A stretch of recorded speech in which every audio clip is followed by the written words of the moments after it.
अगर आज आप इस प्राचीन कहानी के सार को समझ पाए तो आपको भी दुनिया के चौथे चक्रवर्ती की तरह इंस्टेंट अवेकनिंग हो सकती है।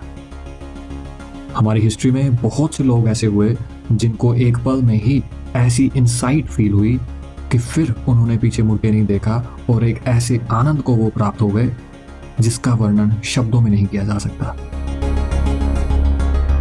जित्तू कृष्णमूर्ति भी उसी इंसाइट की तरफ इशारा किया करते थे जिसको ऑब्जर्व करके आप अपने अंदर के हायर इंटेलिजेंस को प्राप्त हो सकते हैं और सदा चित आनंद वाली स्थितियों में रह सकते हैं। आज हमारी कोशिश होगी कि आपको वो अवेकनिंग हो सके जिसकी तरफ इशारा किया ओशो, कृष्णमूर्ति, बुद्ध, महावीर, शिव और नानक जैसे बीइंग्स ने। तो एक कहानी से शुरू करते हैं जो है दुनिया के चौथे एम्परर सनत कुमार की। सनत कुमार एक ऐसे चक्रवर्ती थे जिनके पास वो सभी वस्तुएं थी जो भी तब का इंसान सोच सकता था। चक्रवर्ती का मतलब ही ये है जो इस पूरे संसार का शासक हो। मतलब उनके अंडर और 32,000 राजा आते थे, 20,000 उनकी गोल्ड और सिल्वर की माइंस थी, 96 करोड़ उनकी फुट आर्मी थी, 84 लाख उनके पास घोड़े, हाथी और चैरियट्स वगैरह थे। मतलब उनके साम्राज्य के बारे में अगर बात करें तो एक पूरी अलग से वीडियो बनानी पड़ सकती है। ये हम आपको वर्ड टू वर्ड बात बता रहे हैं जैसी जैन और हिंदुइज्म के ग्रंथों में लिखी हुई है। जब उनका शासन था तब स्वर्ग में एक बार देवताओं ने देवों के देव इंद्रदेव से ये प्रश्न किया कि इस वक्त ऐसा कौन है जिसकी सुंदरता का कोई मुकाबला ना हो। तो इंद्रदेव ने ये आंसर दिया कि इस समय भरत क्षेत्र के चक्रवर्ती सनत कुमार का कंपैरिजन धरती तो क्या स्वर्ग के भी किसी देवताओं से नहीं किया जा सकता। अब ये बात सुनकर दो देव जिनका नाम मणिमलिन और रत्नकुल बताया जाता है, उन्होंने ये डिसाइड किया कि वे खुद वहां जाकर ये देखेंगे कि वो सच में कितने खूबसूरत हैं। तो जब वो उनके दरबार में पहुंचे तब सनत कुमार अपनी रेसलिंग की प्रैक्टिस करके हटे थे और एक शाही स्नान की तैयारी कर रहे थे। देवों ने जब चुपके से उन्हें देखा वो असल में दंग रह गए और उनके मुख से ये निकला कि वाकई ऐसी सुंदरता तो स्वर्ग के देवों के पास भी नहीं है। फिर उन्होंने अपने आप को दरबार के गेट कीपर के सामने प्रकट किया और कहने लगे कि अपने राजा को ये मैसेज दीजिए कि स्वर्ग लोक से दो देव उनकी सुंदरता से प्रभावित होकर खुद उन्हें मिलने आए हैं। अब जब राजा ने यह संदेश सुना तो उनको थोड़ा मान महसूस हुआ और उन्होंने देवों को 2 घंटे इंतजार करने के लिए कहा ताकि वो अपने शाही गाउन और कीमती हीरो रत्नों के साथ तैयार हो सके। और फिर जब वो अपने राज सिंहासन पर बैठेंगे तो देव उनकी सुंदरता के शिखर का आनंद उठा पाएंगे। अब वो पहले से भी ज्यादा शान से तैयार होकर देश कीमती हीरो का मुकुट पहनकर अपने राज सिंहासन पर विराजमान होते हैं और देवों को बुलवाते हैं। इस बार जैसे ही देव उनको देखते हैं वो फिर से दंग रह जाते हैं, पर इस बार वो मायूस होकर कहने लगे कि आपकी सुंदरता कम हो गई है। जब हमने आपको आपके नहाने से पहले देखा था उसमें और अब में जमीन आसमान का अंतर आ चुका है। अब आप पहले जैसे हैंडसम और पावरफुल नहीं लग रहे। ये बात सुनकर जो सभा में राजा के मिनिस्टर्स वगैरह बैठे थे वो कहने लगे कि आप कैसी बात करते हैं, हमें तो सम्राट की सुंदरता में कोई फर्क नहीं लग रहा, आप ये कैसे कहते हैं। फिर देवताओं ने अपनी बात सिद्ध करने के लिए एक पानी से भरा हुआ वेसल मंगवाया, सभा में बैठे सभी परिजनों को दिखाया और उनको बाहर जाने के लिए कहा। फिर उस बर्तन में से उन्होंने राजा के सामने पानी की एक बूंद निकाल दी और फिर मंत्रियों को अंदर बुलाया और पूछा कि अब बताइए अगर आपको इस पानी के बर्तन में कोई अंतर नजर आ रहा है।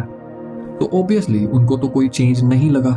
वो कहने लगे कि ये बर्तन उतना ही भरा हुआ है जितना कुछ देर पहले था।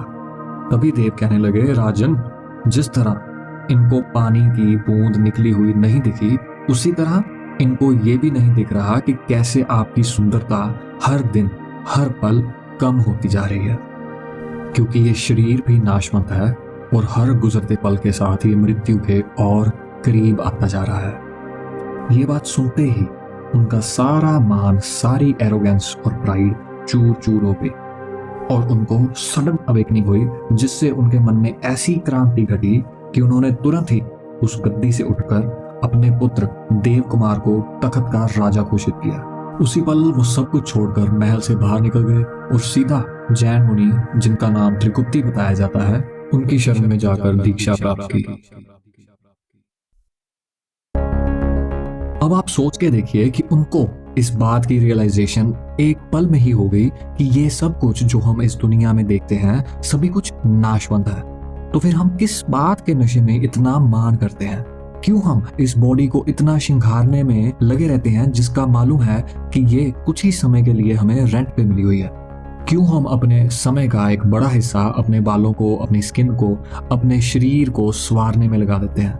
रोज इतनी इतनी देर सिर्फ यही सोचने में लगा देते हैं कि आज क्या पहनूं, कल क्या पहनना है। क्या आपको लगता है कि इस जीवन मिलने का उद्देश्य ये 2 मिट्टी के घरों को संवारना है? मिट्टी के घर कौन से? एक शरीर जिसमें आप आत्मक तौर पे रहते हैं और एक घर जिसमें आप शारीरिक तौर में रहते हैं। आप सोच के देखिए, आपकी जिंदगी का लंबा हिस्सा सिर्फ इन्हीं 2 हिस्सों को संवारने के लिए निकलता है। बचपन से ही हमारे माँ बाप और हम भी अपने बच्चों की कंडीशनिंग कर देते हैं, उनको गुड्डे गुडियां पकड़ाकर, बारबी डॉल और होम बिल्डिंग जैसी गेम्स पकड़ाकर, ताकि उनका ध्यान भी सिर्फ यही चीजों में लगा रहे और बाकी की कसर सोशल मीडिया जैसे प्लेटफॉर्म्स पूरी कर ही रहे हैं, फिर चाहे वो बच्चों के लिए हो, जवानों के लिए हो या बुजुर्गों के लिए हो। आपको क्या लगता है कि इन सब चीजों पर टाइम स्पेंड करने से आपको सेल्फ रियलाइजेशन हो जाएगी? ये लव शव, ये शादियों का पूरा सिस्टम ही इसी सुंदरता पर टिका हुआ है कि हम अपनी अनमोल जिंदगी के 10-20 साल लड़का या लड़की को अपनी खूबसूरती से इंप्रेस करने में लगा देते हैं। ये भी हम कम से कम कह रहे हैं। वैसे तो सारी उम्र 10 साल, चाहे आप 10 साल के बच्चों को भी देखो, क्यों 15-15, 20-20 साल की जो बच्चियां वेस्टर्न सोसाइटी में है या अब तो इंडियन ईस्टर्न सोसाइटी में भी ऐसा ही हो गया है कि वो 15 साल की लगती ही नहीं है, 25-30 साल की वो लगने लगती हैं इतनी छोटी सी उम्र में। वैज्ञानिकों ने ये फिर बताया कि ये इसका कारण लिबिडो लेवल है, कि उनका लिबिडो लेवल इतना ज्यादा बढ़ा हुआ है। फिर कहते हैं कि आज समाज में टेंशन क्यों इतनी ज्यादा बढ़ चुकी है, डिप्रेशन नहीं खत्म हो रहा। डिप्रेशन का क्या आप में से किसी ने नाम सुना था 20 साल पहले कि डिप्रेशन जैसी भी कोई चीज होती है? देखिए, वेस्टर्न सोसाइटी या एलीट्स का तो काम ही है आपका ध्यान सिर्फ इन चीजों पर रखना, क्योंकि अगर आपका ध्यान बाहर की दुनिया से हटकर आपके अंदर चला गया तो आप उनके लिए बहुत बड़ा थ्रेट बन सकते हैं। आप देखिए क्यों कार्दाशियंस और ये काइली जेनर जैसे लोग वर्ल्ड वाइड फेमस हो रहे हैं। रिपीटेडली आपको इन सेलिब्रिटीज के पोस्ट्स दिखाए जाते हैं जिनमें इनका भी ध्यान सिर्फ अपने को मोर ब्यूटीफुल साबित करने में होता है।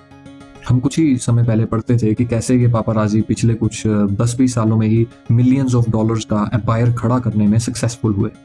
रिपीटेडली आपको बॉलीवुड और ये हॉलीवुड के जरिए आपके माइंड को कैप्चर किया जा रहा है, बार बार ऐसे पोस्ट्स दिखाकर, बार बार ऐसी रील्स और वीडियोस दिखाकर, ताकि आप रिपीटेडली उनको देखें और आपके मन में भी वही भाव और थॉट्स जनरेट होने लगे और उसी के अराउंड ही आपकी रियलिटी क्रिएट हो।